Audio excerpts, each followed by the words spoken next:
welcome to Would I Lie to You, the show where deception is the dish of the day. And on Lee Mack's team tonight, charismatic, charming, gorgeous, and a beautiful Welsh accent. But enough about me, it's Alex Jones. And a man who in the 1970s punk era was an angry young poet. Of course, he's completely different now. He's an angry old poet. It's John Cooper Clarke. And on David Mitchell's team tonight, a comedian who used to be a drama teacher. Shakespeare, Chekhov, Pinter were just some of the books he threw at the pupils. It's Greg Davis. And a TV presenter who regularly hosts episodes of Made in Chelsea. Now, if you've not seen the show, just imagine a really good drama and watch that instead. It's Rick Edwards. And so to round one, Home Truths, where our panellists read out a statement from the card in front of them. Now, to make things harder, they've never seen the card before. They've no idea what they'll be faced with.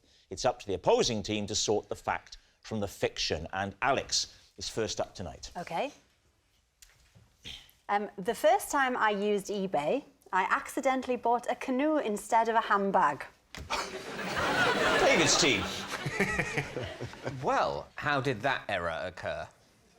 Well, back in the day, when eBay was pretty new, I thought I'd have a little go. And I quite like vintagey stuff and old clothes, although when they delivered, it's not quite as good because they always smell a bit musty and have an air of dead people. But I like the idea. Yeah. Did you get that from eBay? Was that you? Sorry, carry on. So I was scrolling through, as you do, and saw a lovely clutch bag. I know I've lost you all already, haven't I? A clutch bag. A clutch bag is a little bag. For keeping the pedal from a car in. You have an accelerator bag and a brake bag. So what are we saying, Alex? You saw a clutch bag, you were miming putting the clutch bag under your arm to get into it, and then you pressed canoe by accident. In fact, in the modern computers, they've taken the canoe button off the keyboard because this kept happening. OK, you're looking at eBay. What I'm happens scrolling next? through. Right. It started off at 99p. 99 pence, John. Are you in? For a vintage bag? Yeah. You're in. Anyway. Next thing you know, £14. I'm thinking about pulling out. Yeah. Because that's quite a lot for a vintage bag. But anyway, on it went. Yeah. £32.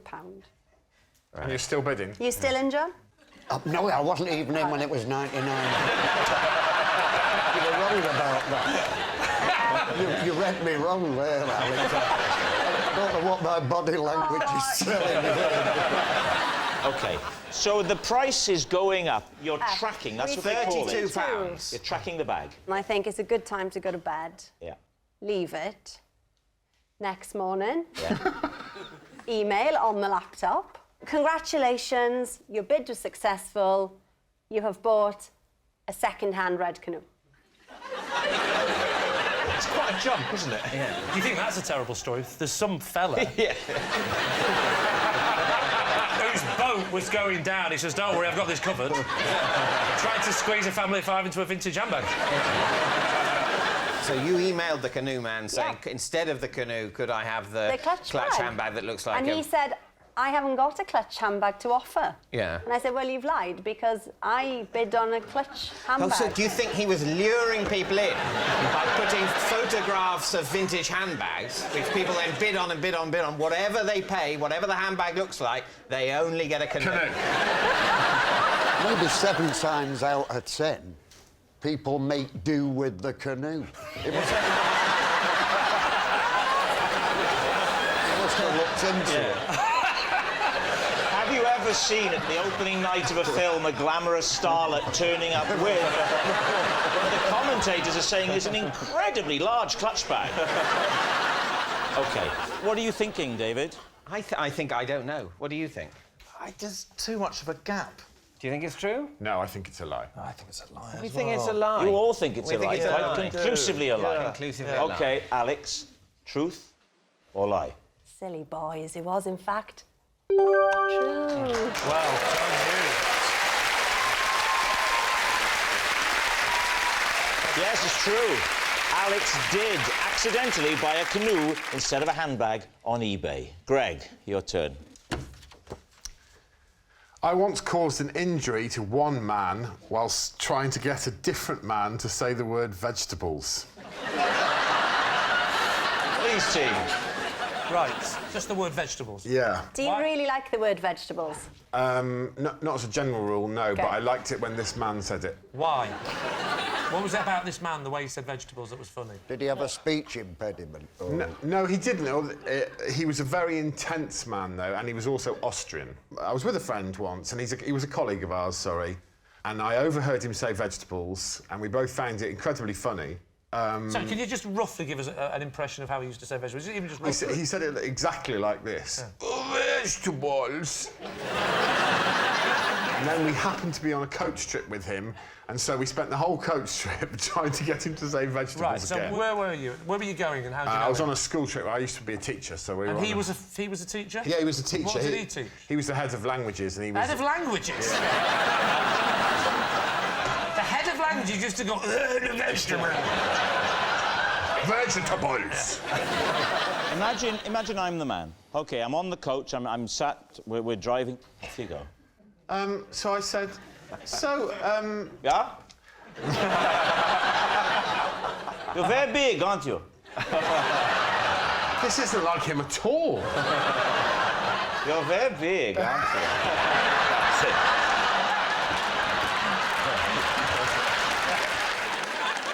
So I was saying things like, oh, I've been trying to keep fit lately, and I know that you're into keep fit. You know, would you recommend for a healthy diet? And he was going, well, you know, I would... you must eat a balanced diet, you must eat greens, and you must enjoy some protein in limited... I was going, yeah, but I mean, if you were to group some of those foods together... And he was going, well, I mean, yeah, you must have carbohydrates, of course, and you must have... And it was horrific. It went on for about an hour. And every time I tried to find a new angle for vegetables, his ludicrous Austrian interpretation of things led us down a dark alley. It was literally an hour in the making. And how did you finally get him to say it? I honestly can't remember. It came out of nowhere, and he suddenly said it, and he said it with such passion. It was... He went, oh, well, of course you must have vegetables! I started biting my hand to stop myself from laughing. And my friend who was next to me, there's a jagged piece of metal at the front of the coach, and because it was so funny, just to remind you, vegetables, of course! And my friend saw the piece of metal and pushed his knee into it on purpose to stop himself from laughing. And blood started, like, spraying out of his... Started spraying out of his knee, yeah. Oh, now this is getting elaborate, this story. And I'll tell you another detail. We went and did the trip, which was in Paris, and then after we came all the way back... all the way back to Calais, and I said to him, you know, we put all the kids' passports in that hotel in Paris last night. Did you remember to... Because he was in charge of the trip. Did you remember to bring those? And he was standing up in front of the children on the coach, and he went, oh, Scheiße!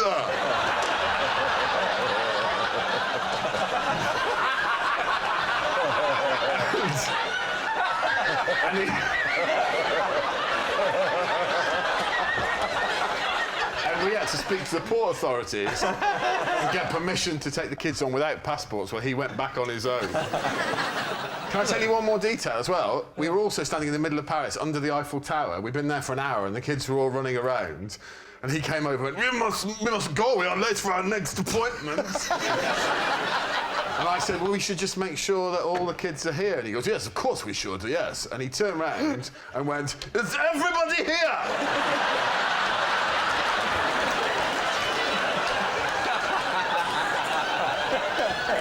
And all the kids went, yeah. He went, well, then we will move on.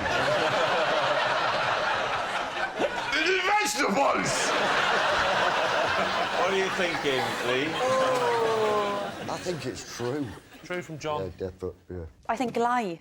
You are a fantastic actor, Mr. Greg Davis. Well, so what are you going to say? OK, what do we think, I Alex? think you'll find I'm BAFTA Okay. nominated. We're all BAFTA nominated.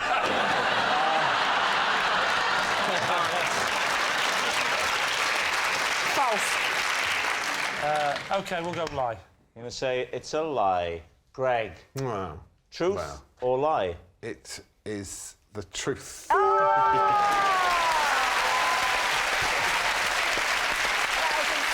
Yes, that was all true. Our next round is called This Is My, where we bring on a mystery guest who has a close connection to one of our panellists. Now, this week, each of Lee's team will claim it's them that has the genuine connection to the guest, and it's up to David's team to spot who's telling the truth. So, please welcome this week's special guest, Mary.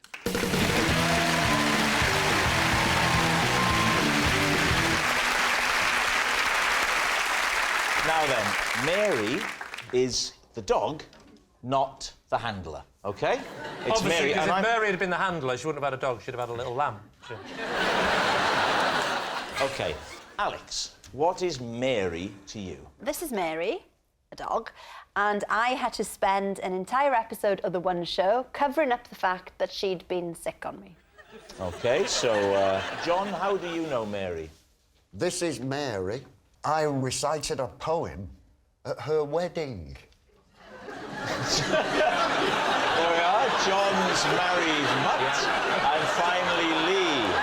What is your relationship with Mary? This is Mary, and when she was pining for her owners, I sat up with her all night and tried to comfort her with a song. All right, David's team, where do you want to start? Alex, why was Mary on the One Show? She was abandoned.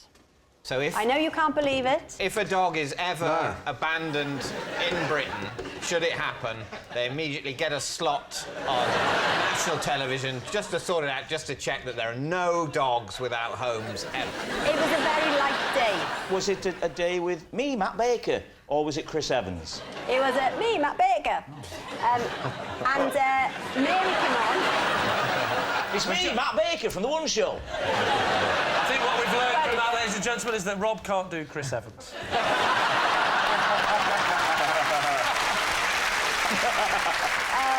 Well, so little Mary comes on the show and we want to rehome her. We gave her lots of treats because she was on television. She came to sit on me and then the treats all became a bit much. Under the lights, mess. OK, so you didn't have a story for The One Show. You scooped up a stray dog, pumped it full of sugar, and got your just desserts. Why wasn't it immediately noticeable that Mary was being sick? Because as we were linking into whatever came next, it wasn't relevant. We'd moved away from Mary. Okay. Oh, yeah, Matt Baker was pushing bounty bars into a pony's face by then. In the meantime, Mary is being violently sick. So you're talking about something else. Yeah, we you're go into something stroking else. Mary on your Stroking knee. Mary. Then Matt's sort of saying... Matt Baker's spooning Angel Delight into a fox. What I want to clarify is what's on television at that moment. My face. So it's a close-up of your face. It's only to here, so you can't Can't see that you're stroking this. Mary or that And it's you come to some can't sort of see the fruition. mess. And Yeah. they just said, just carry on. OK. Did Mary stay there or did Mary sort of think, oh, they're Well- sick here? She didn't have time to react anyway. Matt Baker was on top of her with a curly-whirly. Just... Well, you've got room for more now, haven't you? OK. John, when you came up with your story, did you realise that Mary was a dog? Yes, of course.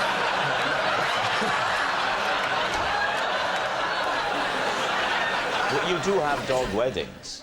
Some owners channel their loneliness through events like Well, that. I've been to a lot of weddings. I'm just going through them. Human. Do you know, I think they might all be human. Now, listen, dogs It is a do... fact that dogs get married. Dogs get married. But also, it is a fact that dogs don't get married.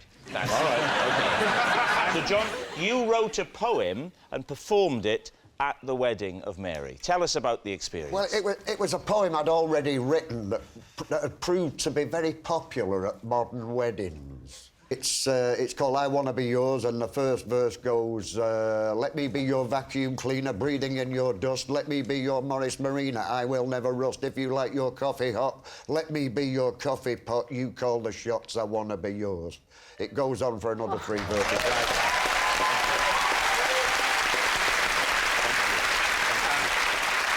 Who is Mary's owner, and do you know the owner? Yes, Mary's owners live next door but one, on the right-hand side of our house. Going out. Right. If you're going out, she's on the right-hand side. That's a good point, 'cause if you're going in the back door, they're on the left, aren't they? Yeah, that's right. And John, describe what was the ceremony like? It was conducted by the vet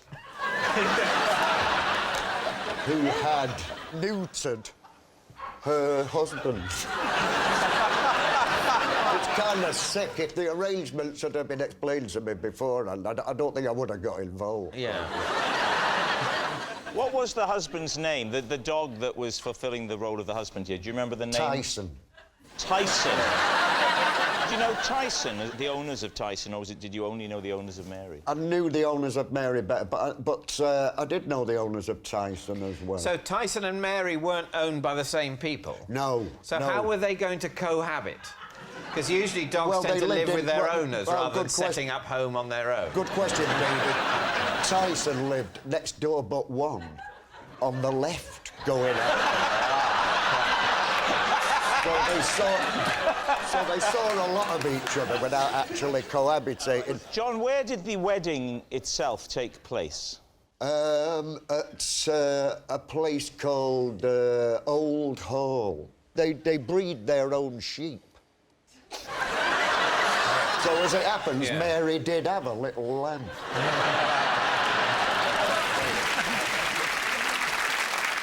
Lee, OK, remind us. So this is Mary, and when she was pining for her owners, I stayed up with her all night and comforted her with a song. Where were you, and why were you with Mary, and why was Mary not with her owners? My next-door neighbours, they went away to a wedding, a human wedding, I don't know if you've heard of them. and they asked me and my wife to look after little Mary. So the dog came round to your house. Well, no, we picked him up because he doesn't know the way. OK. And so, is Mary male? Always call him a he, yeah. What? Do you always call Mary he? Well, yeah, no, sorry, she. Yeah. Sorry, I was getting this up. My husband Tara sorts it all out. So, what happened then? My wife went to bed and the kids were asleep, so it's just me and Mary. You know, I was watching the TV and she was fine, she was happy just sort of lying in front of the fire. And then, suddenly, it started. What? The programme, it was brilliant. The pining.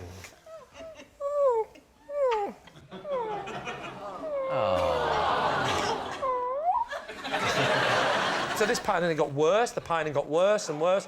That was breaking my heart, it really was, and ruining the show I was watching. So it wasn't, it was the one show, I didn't care. And I phoned her. And, Your wife goes to bed before the one show. No, David, I'd recorded it. You're right. Always record. You record the one when show. there's literally nothing else to watch. And I phoned up my neighbour who was at the wedding, and I said, "Look, Mary's pining." She said, "Have you tried everything?" I said, "I've done everything. I've taken my foot off her tail. So they said, "Well, you're not going to believe this." I said, "But there is a way that you can keep her calm as she calms down." Right.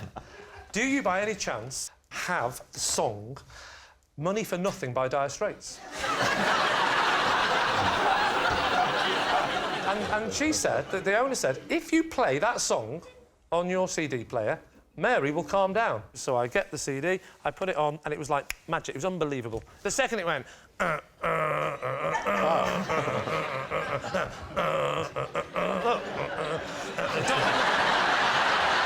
I just say, you won't be needing any more biscuits, I'll take it from here.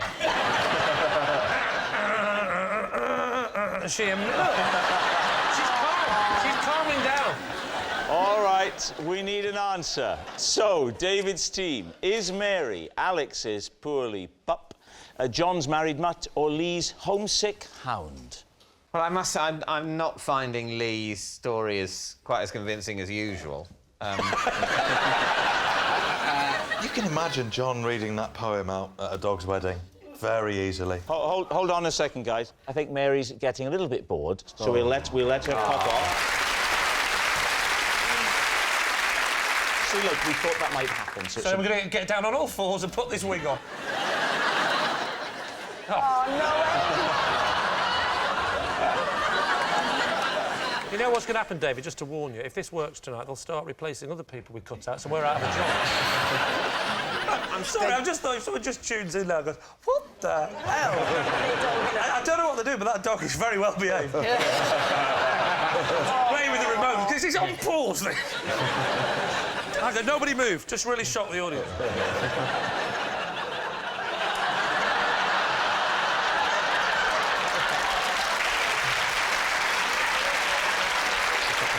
Can I just say, that's not going to work if you clap.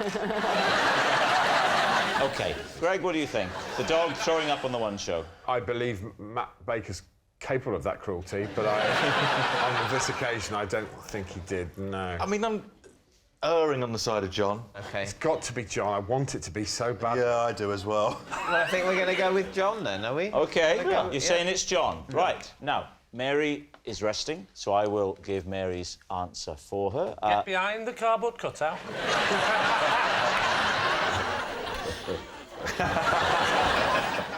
My name is Mary. And I do Tommy Cooper impressions. I'm doing a dog. I'm sorry.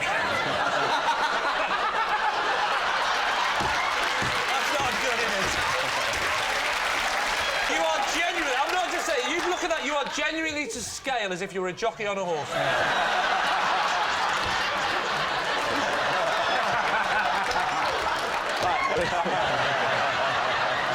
My name is Mary, and I can reveal that I was sick on Alex during the One Show. Thank you very much.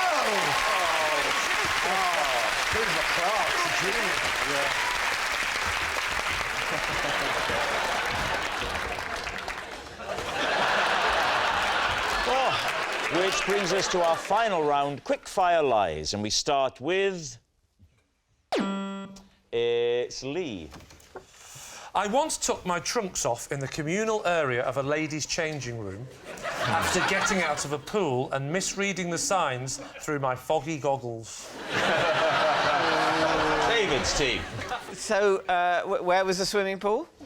It was at the leisure centre. All right. Where was the leisure centre? It's next to the swimming pool. It was my local leisure centre. OK. Did anyone see your genitalia? 4 people looked, but no one saw it.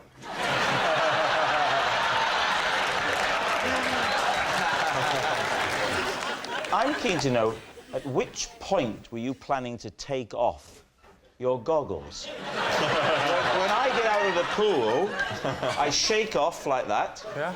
I turn back, let them have a nice look, and then I put the goggles up. There's no way you'd keep your goggles on for the walk. Well, I am short-sighted, and they are prescription goggles, and I wouldn't have been able to. So you were going to wear them home? Not wear them home, no. So I was going to put my glasses on that were in the dressing room. So the reason you kept the goggles on that stopped you being able to see was so that you could see. The irony. So you get into the changing rooms. Yes. Now it's goggles off like that. Yeah. And, so now you can't see anything now. I can't see a thing. Yeah. There was actually no one in the room. It's trunks down like that. Yeah. Yeah. And that's when I heard the voice. And what was the voice? Hello, I live in your trunks. But that's another story for next week. No, that's the children's book you're working on. I still feel publishers will be nervous. So I go in, I do that, I bend over, speedo's down, and... Is that your technique? Goggles off, pants down? I mean, do you not go to your locker? I would take the goggles off, put them in the locker. I wouldn't go goggles off, pants down, right now. Where's my locker? Was at the locker. No, I was at the locker. What did the voice say? The voice said, excuse me, and I said, excuse me, I'm not sure you should be in here. Did you not question yourself at this point? Question myself? I questioned her. What are you doing in the men's changing room? I said, Alex, could you say excuse me in the relevant way? I'll show you exactly how it went. Come out here. This is exactly how it went. Right. Where are we going? I'll walk you from the... Right, so I've left my child in the pool. Dad'll be back in a minute. If they go down, blow. Can I dry in over here or something? You're in the shower, actually. Right, get out the pool. At this point, the goggles aren't yet steamed up. The goggles are on, they're a bit wet, and I walked in. I'm in there, and then I think, right, and then I look up with my goggles. It's goggles up, Off, trunks down. Excuse me?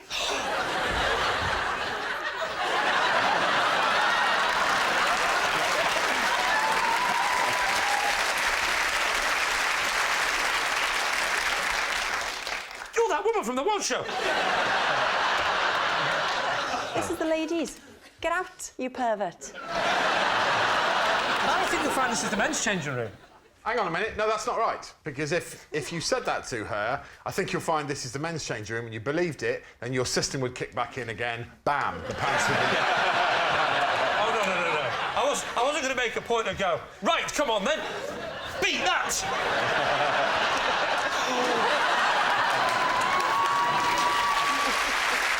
So then the woman said to me, she said, excuse me, I panicked, and I said, I said, excuse me, this is the men's. She says, no, this is the women's. And I thought, for a minute, I thought she was wrong.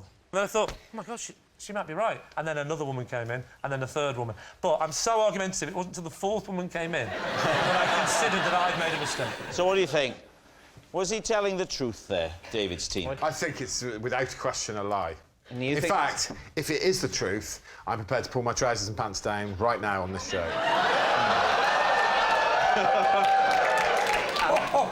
I'm not comfortable with that sort of forfeit becoming part of the format of this game. So you are willing to say that you are willing to drop your trousers if this is true? Yeah.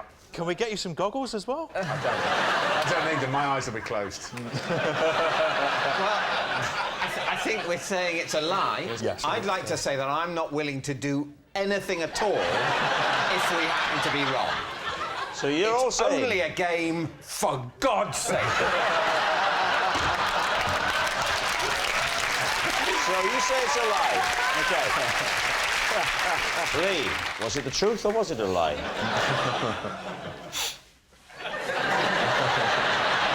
It is, in fact, Greg, true.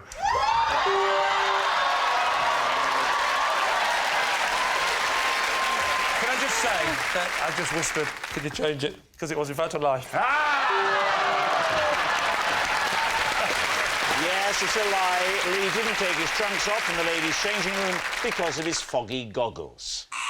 And that noise signals time is up. It's the end of the show, and I can reveal that the scores are tied with 2 points each.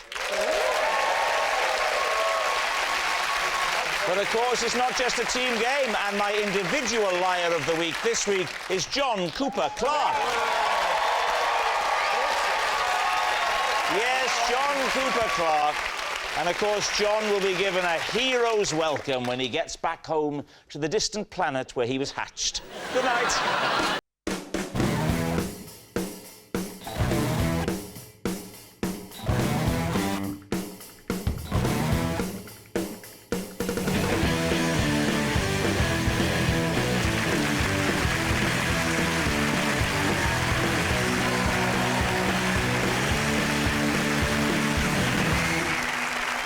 Good evening and welcome to Would I Lie to You, the show with barefaced lies and well-masked truths. On David Mitchell's team tonight, a comedian who's been all over the world, from Australia to the United States. In fact, the only place he hasn't been is a hairdresser's. It's Alan Davis.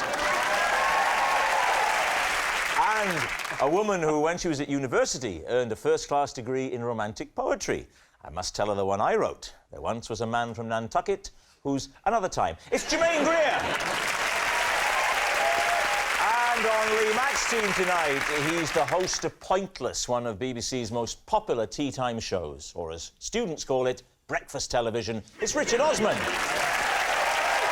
And a footballer who played for Nottingham Forest, Newcastle United, Spurs, Aston Villa and QPR, meaning he was either hugely in demand or couldn't get on with anybody. It's Jermaine Genus. And so we begin with round one, Home Truths, where our panellists each read out a statement from the card in front of them. Now, to make things harder, they've never seen the card before, they've no idea what they'll be faced with. It's up to the opposing team to sort the fact from the fiction. Richard, you're up first tonight. Last year, at a party, I shared a jacuzzi with 3 of the eggheads. David Mitchell's team. Which 3 eggheads? It was Barry. I know, right? Kevin. And Chris. Do the eggheads, are they only allowed in a jacuzzi for 3 minutes?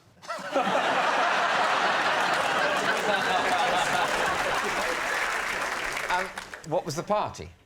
Well, it was all of the sort of quiz shows together. We're doing a big photo shoot, and it was us, and by us I mean Pointless. It was Eggheads, The Chase, and like 15 to 1. How'd you get all them in? Just out of interest, who initiated the jacuzziing? There had been some photographs in it earlier in the evening, and then later in the evening, people were jumping in of their own accord. Right. Okay. What was the photo shoot for? Radio Times, TV Times, one of those. So with the concept for the photo was 3 eggheads and you in a jacuzzi.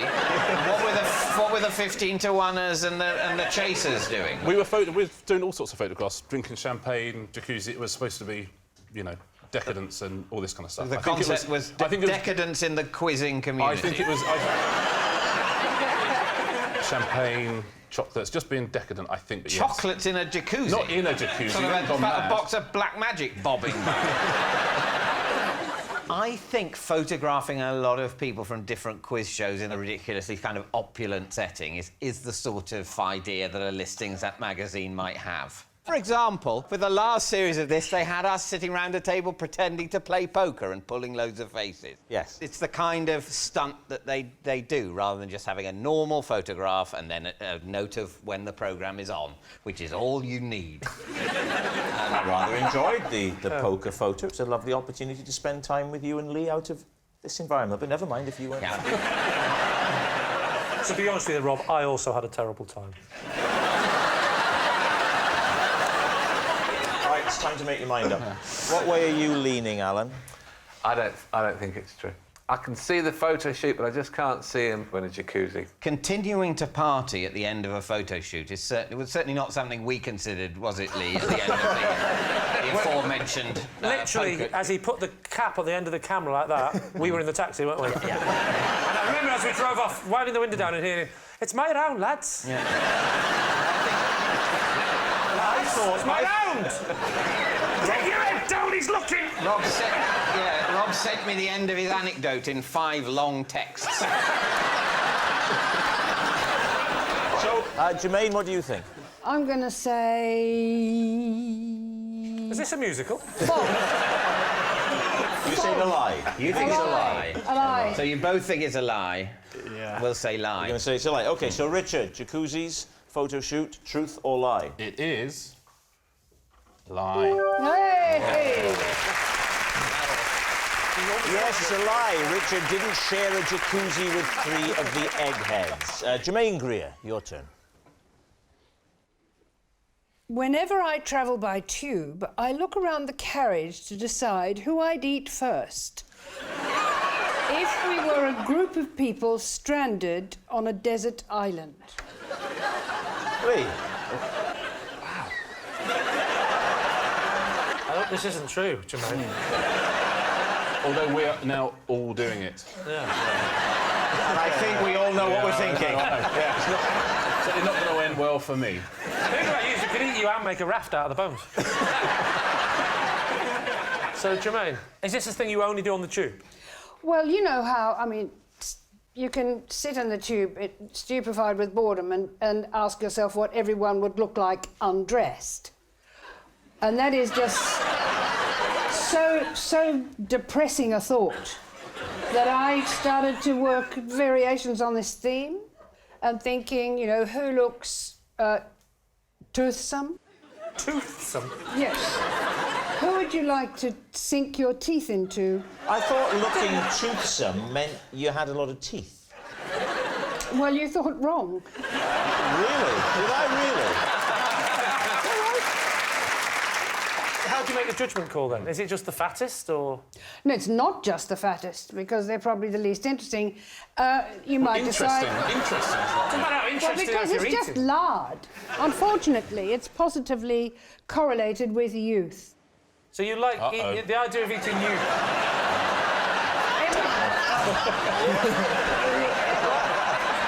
Imagine, Jermaine, we're all on the tube together. Hang on, she's eyeing me up here. She's fully eyeing me up. In which order do you eat us? Well, Jermaine is quite right. He has to go first. He's the fittest. That's an He's assumption. Thank you very much. So you're starting with Jermaine. All right, we'll allow you that. Who do you turn to next? I think it'd probably be Alan next. It's hard to know if it's a compliment or not, isn't it? Do you remember that feeling at school when you were lined up and they were picking the football team? And the only thing you could think was, I better not be last. It's happening again! So you've had Jermaine and Alan. Who would you go to next? Oh, David, I think. Thank you. It does feel like an honour, doesn't it? It does. I'm very proud to finish in the top half of the table.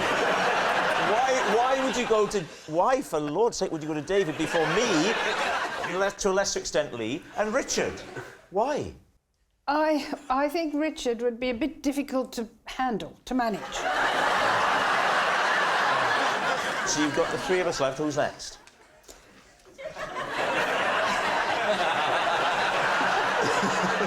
And it'd be a matter of how one cooked you. Crackling is what comes to mind. I don't know if she's insulting me or praising me. Everybody loves crackling if it's made properly. Yes, I like that. So it's me next, is it? Well, yes, maybe.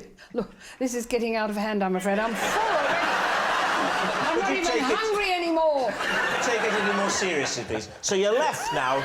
You're left with the two stragglers. You've been pushing them round your plate. You really don't want to know. It's, Lee and, Richard. Who do you go to next? I can't help thinking at this point I'd have probably got off the tube.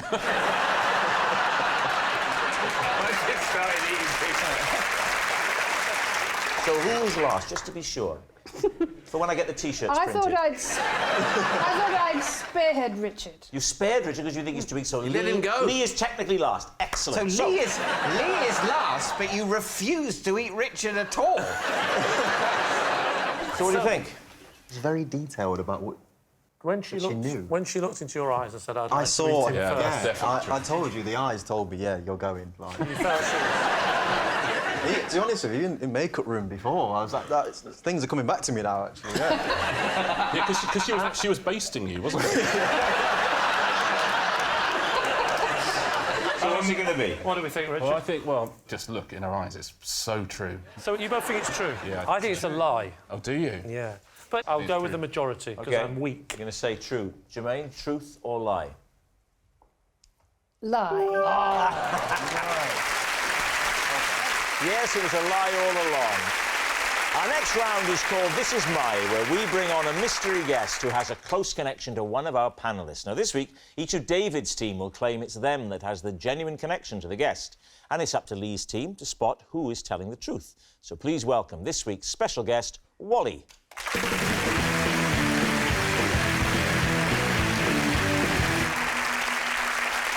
So, Jermaine Greer, what is Wally to you? Oh, this is Wally. He's the crane driver who once let me sit in his cabin 50 feet above my house. Alan, how do you know Wally? This is Wally, and during one of his driving lessons, I crashed into the co-op. And finally, David, what is your relationship with Wally? This is Wally, and he intervened when I got into a whispered row with a woman in a library. So, there it is. Lee's team, where do you want to start? Wally's got the top half of Alan's face and the bottom half of David's. I think the phone Jermaine's got that was in her fridge.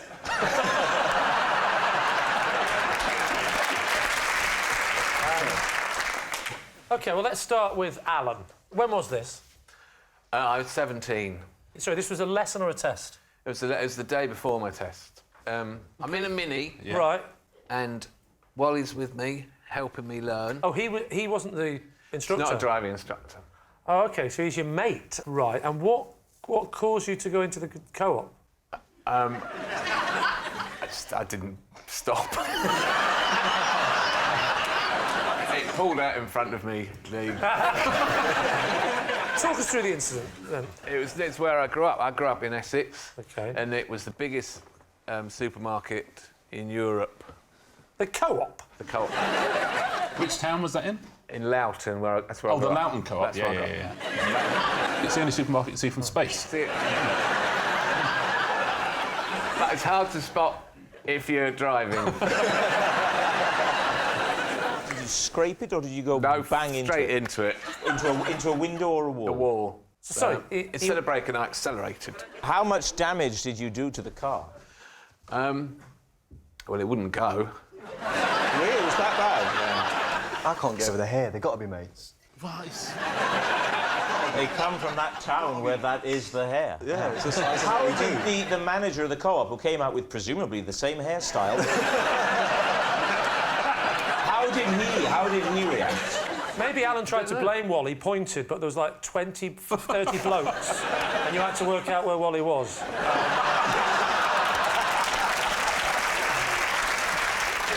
So the manager came out, and what was the response? I don't remember anyone coming out. The car has gone into the wall of the co-op, and everything just carries on. Did you have to put £1 into the back to release it?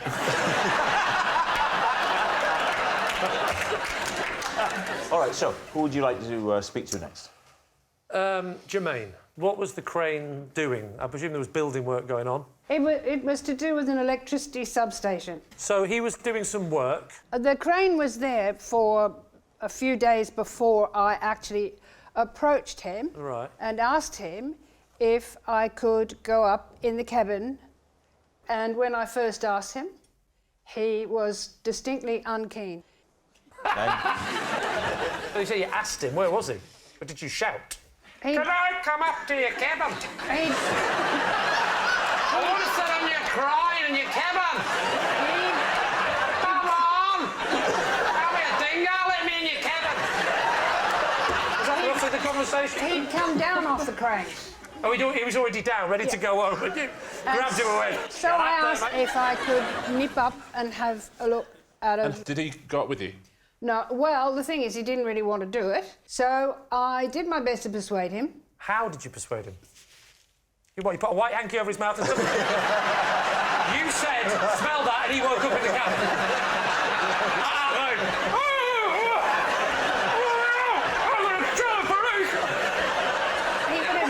He would have had to be dragged up unconscious. I couldn't have done that. It was only the practicalities that stopped her from doing it. Let me simply say that money changed hands. Ah, and how much did he have to pay you? So did you both go up to the cabin? He said I had to go first, just in case I missed my footing. And he went up right behind you? Not right Wally, you behind pervert! OK, so you're up in the crane. Yeah. Is there room for two people in those things? Barely. It was... So it was intimate? Not really, but it was You can't have it both ways. You certainly can't have it both ways, and that's too small. Have some respect for Jermaine Green. So sorry about my friend. It was pretty cramped, but he showed me how you use the controls. You're telling me now that you actually had a go of it? No, I didn't have a go of it. But he showed you how to do but it? I can use a digger and an excavator, so I know how to balance the two hands. Why do you know how to use a digger? Well, because I dig holes. What about David? David, can you remind me of your statement? This is Wally, and he intervened when I had a whispered row with a woman in a library. What was the row about? It was about noise. Who started the row? Who started the row? I would say she started it, but the noise that it was about was my responsibility. I was in the loo. Was what? What? I was in the loo when the noise happened, but the noise didn't emanate from the loo. It was my phone made the noise while I was in the loo. Because it was on silent, but it vibrated and sort of... Where was it? On the, you left I'd it left it on the table. Oh, you'd left the thing, gone to the toilet. By my laptop. So you come back from the toilet. Could you hear the... It's that... noise, yes? Well, that's... yes, I was in the toilet. And you heard the... No. No, I couldn't hear that noise from... Oh, great, he's now doing impressions of inanimate objects. I thought he was doing me on the toilet. Sorry. Well, that's not you on the toilet. No, that's more like... I wonder how long I'll be here.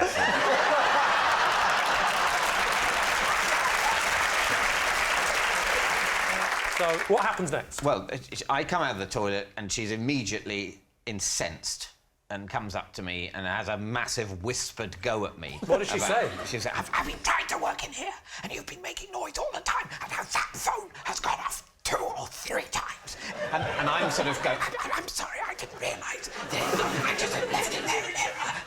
There's no need to take that tone with me, though. There's no need to be so rude. I'll turn my phone off now. I'm sorry, but, you know...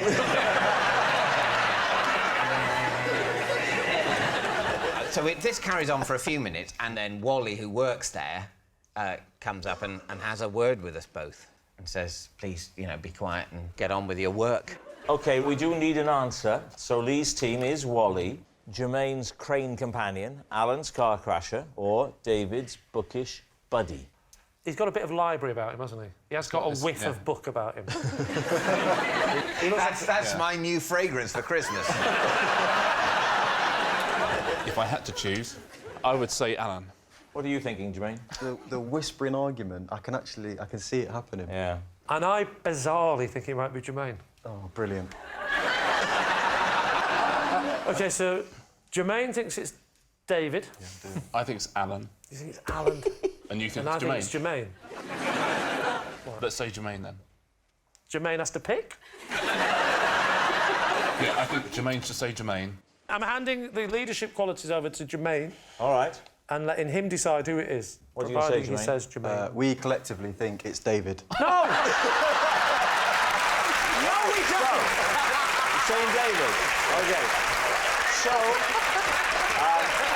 Lee's team, after a thorough democratic process, are settling on David. Wally, would you please reveal your true identity?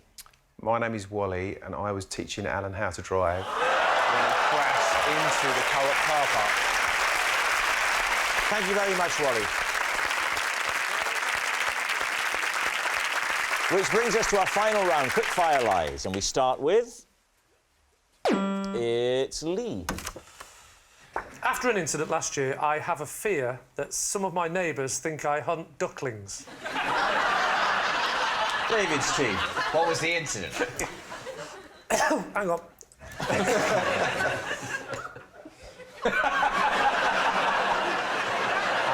Got it. So,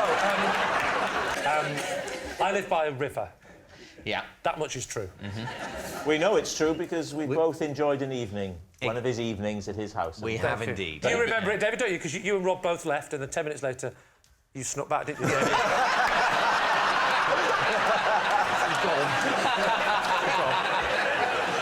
And I remember as David drove off going, I'll give you a lift, David! David! David! So, I live by the river. Yeah. And there was a duckling in the front of our house. Let's call it the driveway. Oh, right, yeah. And I didn't want to say driveway because I start making them all showbiz that I've got a car. Anyway, so there's the duckling, Which right? part of the drive? Was it down by the gate, so where it sweeps up around the lawn? I don't know, I'd got over the moat, to be honest with you. Actually, a duckling would be quite good at going through. I reckon I know how, as you're thinking about it. So this duckling on its own. Yeah, so there's a duckling. On the drive. He's on the driveway. Yeah. This was the yellow, fluffy variety. Right. And so I decided I must catch the duckling and try and put it back in the water. Yeah. In the river. Why? You mean, why have I got a heart, David? Yeah. Why Why did you bother about this non-human thing? Why did you eat it? So, yeah, no, Why duck did is... you baste it, fry it and shove it in your mouth? Are you saying that I didn't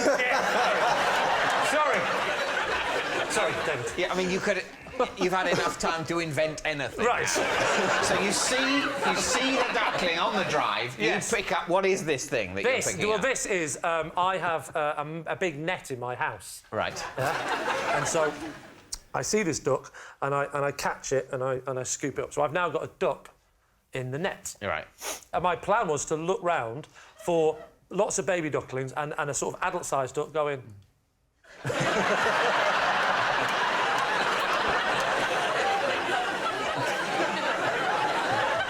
That was my plan. Right. You did say the duckling was yellow. Did I? Yeah, what colour are the ducks on the river? Uh-oh. What? Can we go into conference for a moment? Because the ducks on the river are almost certainly mallards.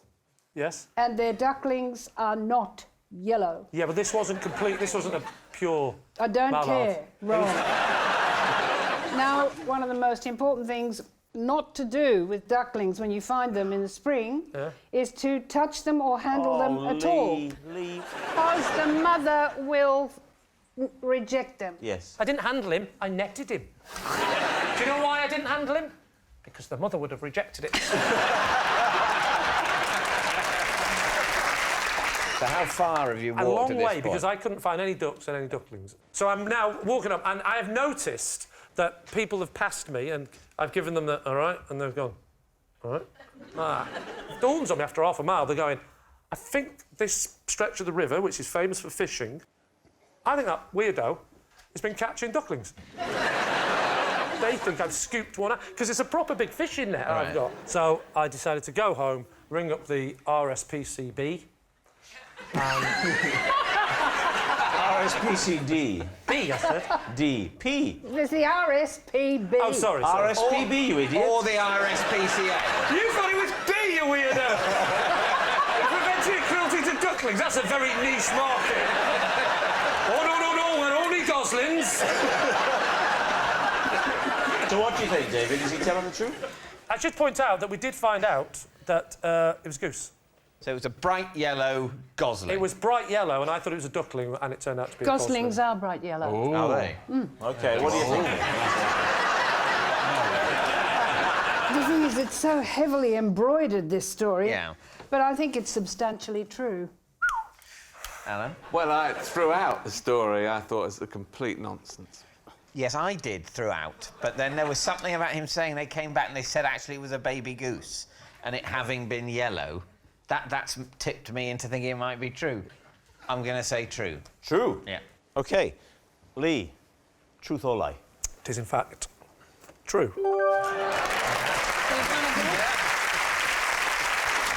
Next. It's Jermaine.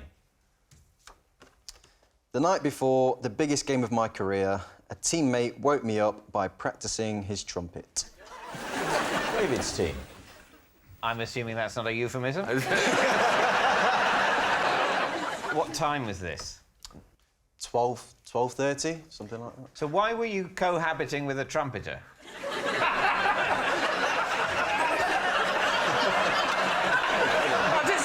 Please just use that as the trailer and nothing. That's it. That's all we need. It's not something that you ask, is it? I mean, are you a trumpeter? And let's room together. I don't know. But he was from your team. He was, yeah. He was in my team. What team was it? When I was at Newcastle United. So where were you? I was in a hotel. A hotel? Yeah. Where? It was in Newcastle. Think about the other team you were playing. And it'll probably be the same answer. Say in Newcastle? It was in Newcastle, yeah. Why would you be in a hotel in your own hometown? Because we were playing against Sunderland. Oh, fair enough. Sometimes the manager likes to just keep the players together. Ah, yes, I have Under heard of lock that. and key. Who was the trumpeter? It was Nobby Solano. Oh, Nobby Solano. He's from Peru. What was he playing? I can't help thinking, if someone waits you up playing a trumpet in your ear, you don't go, oh, what is that? Is that... No, don't tell me, carry on playing. I'll get this. It was something like, you know, them Mexican kind of food adverts, like...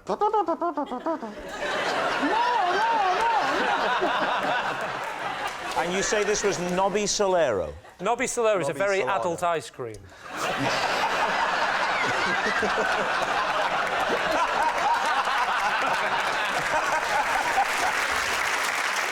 So, where is he trumpeting? He was like, kind of like sat at the edge of his bed, like this, with a stand and... He'd set up his... If this is a lie, don't push it, son. He'd stand at a battle. He'd set up his music stand. Tunic, you got a tunic and a hat on, under his chin. 2, 3, 4. And what was his excuse? That he's practising, that was it. And did the conversation go further? Did you say... Well, I just said, you know, put it away. And also start playing the trumpet. What do you think? I mean, I know the world of football is not one that you're overly familiar yes, with. but I am an expert in nocturnal trumpeting. So, you know, it balances out. Yeah. What do you think? It's certainly true that people tolerate a lot of noise in South America, generally. OK. You think... I wouldn't be surprised. I'm going true. We'll go true. OK, Jermaine, truth or lie? It's true. Wow.